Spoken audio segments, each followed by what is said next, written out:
Fala, meus amados, maravilha total. Hoje a gente vai comentar um pouquinho sobre dois temas, né? Primeiro na frente um, falando um pouquinho de dispersão da luz, reflexão total.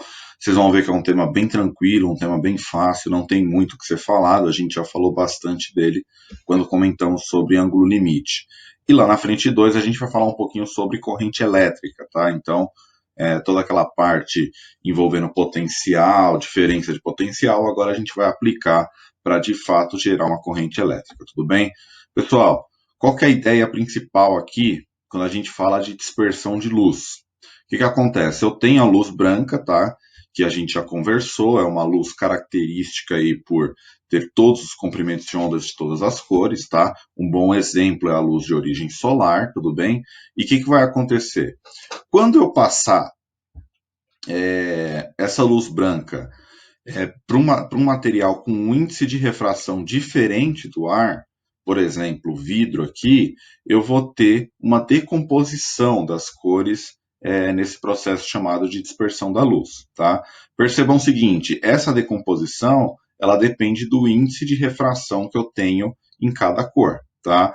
No ar, eu admito a mesma velocidade para todas as cores, porém no vidro, por exemplo, ou até mesmo na água, as velocidades já têm uma pequena diferença, né? Então a gente vê aqui, por exemplo, que a luz violeta possui uma menor velocidade, né? O que indica um maior índice de refração, ó, ela é refratada aqui para baixo, enquanto a luz vermelha possui uma maior velocidade, ela tem um menor índice de refração. Lembrem-se, velocidade e índice de refração são grandezas inversas, tá?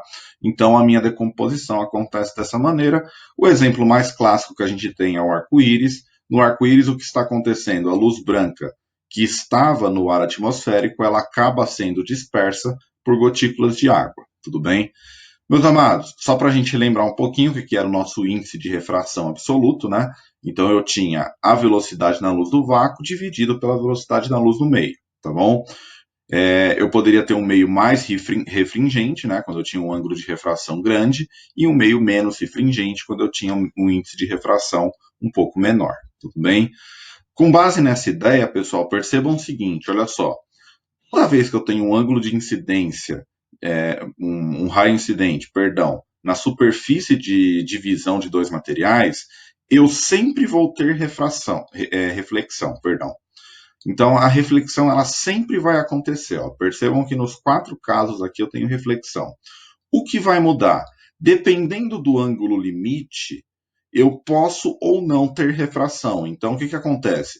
Toda vez que o meu ângulo de incidência for maior que o meu ângulo limite, eu passo a ter somente reflexão total, tudo bem?